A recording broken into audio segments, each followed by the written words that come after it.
Halo, Assalamualaikum warahmatullahi wabarakatuh teman-teman semua. Apa kabar teman-teman? Mudah-mudahan teman-teman dalam keadaan baik, sehat, dan tidak kurang satu apapun ya. Amin ya rabbal alamin. Nah teman-teman, balik lagi dengan aku Haris Budiman di sini teman-teman. Masih di Budiman's channel ya teman-teman ya. Dan di video kali ini teman-teman, aku bakal sharing lagi dengan teman-teman di episode yang kesekian ini di Orasi ya, tentang perbedaan antara arsitek dan drafter nih teman-teman. Nah sebenarnya di luar sana itu banyak teman-teman yang lulusan-lulusan arsitektur atau fresh graduate dari arsitektur itu yang mungkin sekarang ini bekerja sebagai seorang drafter ya teman-teman ya. Nah sebenarnya ini tidak ada salahnya juga ya teman-teman. Jadi tidak ada apa istilahnya ya, tidak ada gapnya juga di sini gitu. Tapi aku pengen dan tertarik membahas ini dikarenakan memang banyak sekali di luar sana yang salah mengartikan gitu, bahwasanya banyak orang mengira bahwasanya arsitek itu adalah drafter gitu ya. Nah, di video kali ini teman-teman, aku bakal ngebahas sesuai dengan pengalaman aku juga, sesuai dengan beberapa hal yang pernah aku lalui juga teman-teman pastinya di arsitektur dan di dunia kerja teman-teman, tentang bagaimana pandangan aku terhadap stigma ini teman-teman. Stigma yang mengatakan bahwasanya arsitek itu juga adalah drafter gitu. Nah teman-teman, sebelum kita bahas panjang lebar tentang hal ini teman-teman ya, seperti biasa teman-teman bantu aku dulu untuk bisa mengklik like, comment, dan subscribe di video aku ini teman-teman. Dan bantu aku untuk terus mengembangkan channel ini menjadi lebih baik lagi ke depannya teman-teman ya. Oke? Nah teman-teman, langsung aja teman-teman, kita bahas ke topik pembahasan kita tadi tentang arsitek dan drafter. Nah sebenarnya apa sih yang membedakan seorang arsitek itu dengan drafter? Nah ruang lingkupnya sebenarnya ada dalam ruang lingkup yang sama teman-teman. Karena arsitek itu juga harus bisa menggambar pastinya. Terutama ini menggambar DED ya teman-teman, atau Detail Engineering Drawing. Nah, di sini aku ingin menekankan teman-teman bahwasanya ketika teman-teman berkuliah di dalam jurusan arsitektur, teman-teman juga akan mendapati mata kuliah yang bersinggungan dengan struktur, bersinggungan dengan gambar kerja, dan seterusnya teman-teman. Itu tidak bisa kita pungkiri juga teman-teman ya, karena kita sebagai arsitek juga harus memiliki pengetahuan, juga harus memiliki kemampuan dalam membaca gambar, dalam menilai sebuah gambar teman-teman. Nah, ketika kita belajar tentang gambar, ketika kita menelaah gambar teman-teman, kita di situ dituntut juga untuk bisa detail. Kita dituntut juga untuk bisa tidak miss ya teman-teman ya. Karena ketika di gambar kerja ada sebuah kesalahan atau ada beberapa hal yang tertinggal, itu akan mengakibatkan pekerjaan di lapangan juga berantakan teman-teman, atau istilahnya bakal timbul pertanyaan-pertanyaan baru di lapangan nantinya. Nah sebenarnya teman-teman, ketika dibilang arsitek itu jadi drafter, itu sangat ini ya teman-teman ya, sangat jauh dari konsep pemahaman tentang arsitektur itu sendiri. Nah ketika kita bersekolah sebagai seorang arsitek, otomatis kita bersekolah sebagai seorang perencana teman-teman, seorang yang mampu mengendalikan pembangunan atau mengendalikan perencanaan sebuah bangunan atau sebuah ruang lingkup kawasan teman-teman. Nah jadi ketika kita berbicara tentang drafter lagi, drafter ini adalah teman-teman kita yang menggambarkan ide atau yang menggambarkan konsep-konsep yang kita rencanakan tadi ke gambar detail.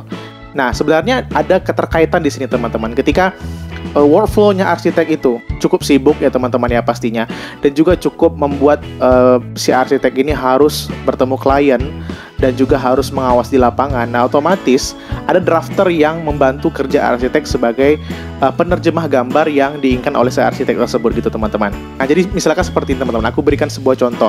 Ketika ada seorang arsitek A yang memiliki proyek rumah tinggal misalkan. Nah, ketika si arsitek A ini bertemu dengan klien, kemudian dia sudah merumuskan ide konsep dan seterusnya, otomatis si arsitek ini juga akan mengawasi proses perencanaan itu dan proses pembangunannya nanti teman-teman. Nah, otomatis teman-teman, ruang lingkup kerja si arsitek ini adalah untuk menentukan dan mengambil keputusan atas permasalahan-permasalahan desain yang ada di lapangan nantinya. Nah, untuk menerjemahkan hal itu semua, arsitek itu memerlukan bantuan drafter untuk bisa menerjemahkannya secara detail di gambar kerja teman-teman. Ini bukan berarti si arsitek tidak bisa menggambar kerja teman-teman ya, tapi ini adalah salah satu hal yang mampu mensupport si arsitek untuk manajemen waktu ya teman-teman, untuk menschedulekan project yang ia pegang sekarang ini, sehingga project ini itu akan berjalan dengan sesuai target teman-teman. Jadi tidak ada kendala lagi ketika misalkan si arsitek ada keperluan lain sehingga dia tidak bisa mengerjakan gambar kerja saat itu. Sementara si kontraktor di lapangan sudah ada pertanyaan teman-teman mengenai desain ini. Nah, ketika si arsitek langsung memecahkan masalah yang disampaikan oleh kontraktor ini, si arsitek akan melemparkan kepada drafternya untuk bisa menerjemahkan pola pikirnya, menerjemahkan solusi yang ia berikan kepada kontraktor itu ke dalam gambar kerja. Sehingga gambar kerja tersebut akan ditandatanganinya setelah oke, teman-teman, dan dijalankan oleh kontraktor kembali. Nah, intinya di sini adalah tentang kerjasama, teman-teman. Jadi, apakah arsitek dan drafter itu berbeda? Otomatis tidak, teman-teman. Arsitek dan drafter itu adalah sebuah hal yang bersangkut paut ya, adalah hal yang saling mendukung satu sama lain. Namun ketika dikatakan arsitek itu adalah drafter, itu berbeda definisi, teman-teman. Nah, arsitek adalah perencana, adalah pengawas perencanaan, sementara drafter adalah yang menggambarkan secara detail tentang apa yang harus dikerjakan di lapangan, teman-teman, secara teknis. Nah, otomatis ini juga akan membantu si arsitek atau membantu kinerja arsitek dalam menyelesaikan permasalahan dalam gambar kerja, teman-teman. Nah, selain itu, teman-teman, kenapa arsitek dan drafter ini berbeda? Dikarenakan arsitek itu otomatis akan lebih dipercaya atau lebih didahulukan dalam mengambil keputusan daripada drafter, teman-teman. Hal ini dikarenakan ide konsep atau seluruh bangunan itu, seluruh sisi bangunan yang dikerjakan oleh seorang arsitek adalah hal yang harus diperhatikan secara detail, sehingga tidak ada hal-hal yang miss di kemudian hari, teman-teman. Nah, lain halnya juga ketika arsitek bertemu dengan klien, teman-teman. Jadi otomatis arsitek akan menerjemahkan gambar kerja yang dibuat oleh drafter ini kepada klien, sehingga klien mengerti dengan bahasa desainnya atau dengan bahasa teknisnya, teman-teman. Nah, jadi ketika arsitek bertemu klien, teman-teman, arsitek akan lebih menekankan kepada klien tentang ide konsepnya dan gambar teknis yang akan dikerjakan, teman-teman. Baik itu dalam pemilihan material, dalam elevasi, dan seterusnya. Ini akan membantu arsitek juga untuk bisa berdialog dengan klien tentang budget lagi, teman-teman. Siapa tahu kliennya pengen material khusus gitu ya. Nah, sementara di gambar kerja itu harus dicocokkan dengan pengerjaan di lapangan. Begitu, teman-teman. Nah, teman-teman, aku rasa pemahaman tentang arsitek dan drafter ini cukup sampai di situ, teman-teman. Dikarenakan sebenarnya tidak ada gap yang terlalu jauh antara arsitek dan drafter ini, karena satu sama lainnya saling membutuhkan dan satu sama lainnya itu juga saling mendukung dalam pekerjaan, teman-teman.